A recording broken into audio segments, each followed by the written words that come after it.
All right, in the second video in our periodic table skills series, we're going to look at Bohr models and Lewis diagrams. And this is another example of a snowball skill where you learned the first concept of counting protons, neutrons, and electrons.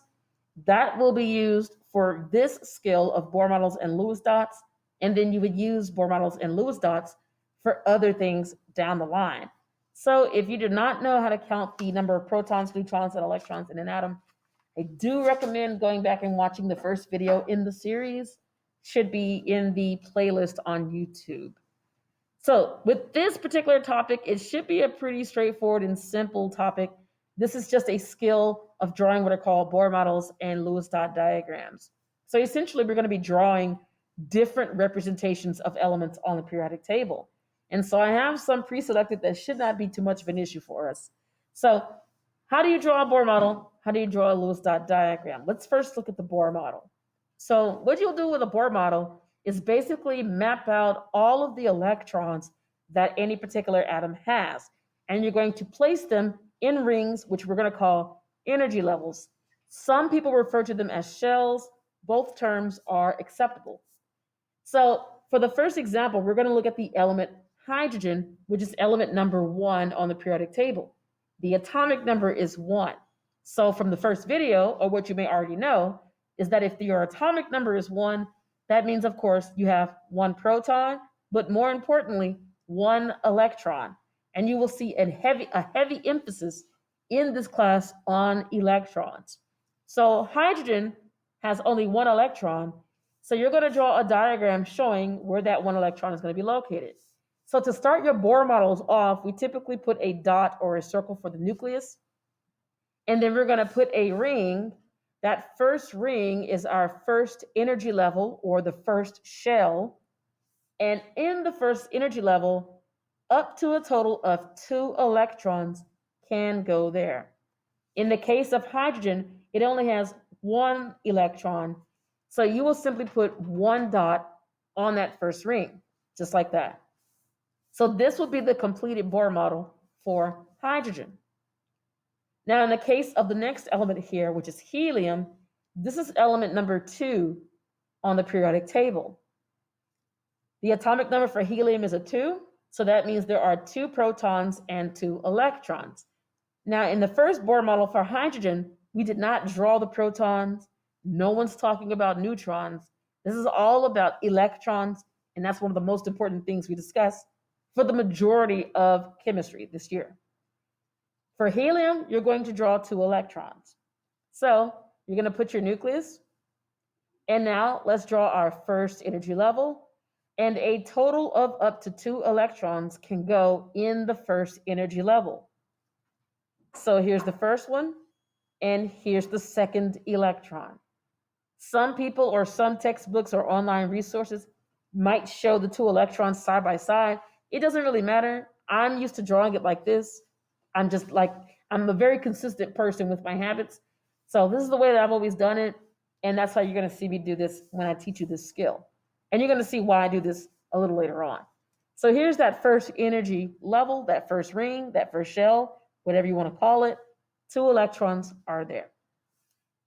So now let's look at the third one here, which would be fluorine. On the periodic table, fluorine, let's pull this over to the side. Here it is element number 9 on the periodic table. So the atomic number is 9. That means it should have 9 protons, but more importantly, 9 electrons. So here's our nucleus, and now here's the first energy level. And the first energy level can only hold up to 2 electrons. That's the first thing you have to know about drawing these. So just like in the case of helium, that first energy level has been filled completely. The thing is, though, that fluorine actually has 9, not just 2. So if the first level has been filled, you will now draw a second energy level. Now, the difference between the first and the second and any of the other levels is that they can hold up to 8 electrons total. 8 is a very magical number in chemistry, and you will see the importance of that as we continue through the class. But for this video, Energy level number 2 and beyond can hold up to 8 electrons. So fluorine has a total of 9. We already put the first 2 on the first ring. So electron number 3 can now kick us off on the second level. There's 3, 4, 5, and 6. We have 9 though. So now we're going to double up 7, 8, and 9 for our total. So notice how I filled that second ring and how I kept track of things. We said the ring number 2 and beyond can only hold up to 8. So what I do to make sure that I'm putting 8 and no more than that is I'll put my first one at the top, and then my second one will go on the right, the third goes on the bottom, the fourth goes on the left. If the element has more to go on that ring, then I will double up. So the fifth will go on the top, sixth goes on the right, seventh on the bottom, and 8 on the left.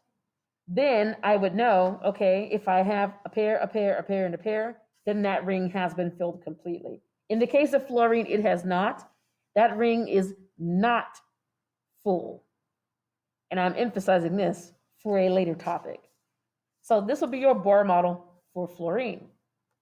We're still doing the same concept. It's just that if you have any more electrons, you could put that one last one here, but any more, you would have to go to another ring. And that's going to be the case for this next element. So let's look at calcium.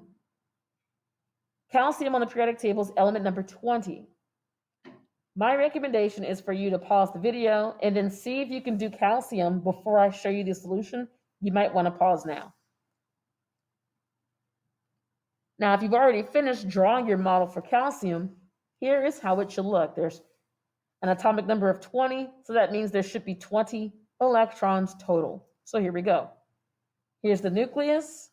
The first ring, again, can only hold up to 2, so here's 1 and 2. That is full. By the way, I'm only writing the word full to emphasize a point that I'm going to bring up later. You don't actually have to write that over and over for these. I didn't write it up here. But again, that one wasn't full either. So here we go with 20, 1 and 2. So now we must go to the second ring, up to 8. Here we go. 1, 2, 3, 4, 5, 6. Now double up. 7, 8, 9, and 10. But we still got 10 more. So now you must go to a third ring. That was 10. Here we go. 11, 12, 13, 14, double up, 15, 16, 17, 18. We need 20. So now we must go to another ring. 19 and 20. Very quickly did the size of the element, the atom of the element, get large compared to the first 3 in calcium here. There's a total of 20 electrons we had to draw. The first ring could only hold 2, and then we ended up with 8 on the next level. So that next level became completely filled. And then we had to go to a third energy level. 8 was able to be fit on there, but that also became quickly filled. We had 2 left over on the fourth energy level, 1 and 2. So that makes a total of 20. Now you can start to see now, if we had to do these over and over, especially for elements that have a lot more than 20 electrons, it can be very troublesome. Let's do this last one though. This is argon. Go ahead and pause the video and see if you can do argon, and then when you unpause, we'll show the solution. If you were able to do argon, that is element number 18 on the periodic table. It is one of our noble gases, and this will help us understand why we actually call it a noble gas. So let's do our 18 electrons. Here we go. There's your nucleus. First energy level, 1 and 2. Ring number 2. Here's our third electron, 4, 5, 6. Now double up. 7, 8, 9, 10. We're full. Next ring. We have 18 total. 11, 12, 13, 14, double up, 15, 16, 17, and 18. And here is our total of 18 electrons for the element known as argon. Note that the first ring has been filled completely with 2 because that's the only amount that can fit there. Second ring can hold up to 8. That one's filled. This third ring also has 8. That one is filled as well. If I go back to calcium, the outside shell is the only ring that is not filled for calcium. And you can look at the other ones to come up with that same thing. So these are called Bohr models. And as you can see, they are good for showing you how many energy levels these different elements may have, and how many electrons are being placed on each of these energy levels. Now, regarding the true nature of energy levels, that will be a video for another time. But for today, we're just drawing the diagrams. So now that brings us to the other side. So what is a Lewis dot diagram? Well, a Lewis dot diagram is a shorter, simpler way of looking at the atom, but we actually are not going to care about the electrons unless they are what's called the valence electrons.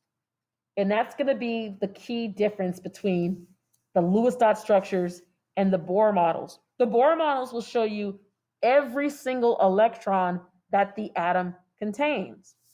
A Lewis dot diagram will show you only the valence electron. So what is a valence electron? Valence electrons are the electrons on the outer shell.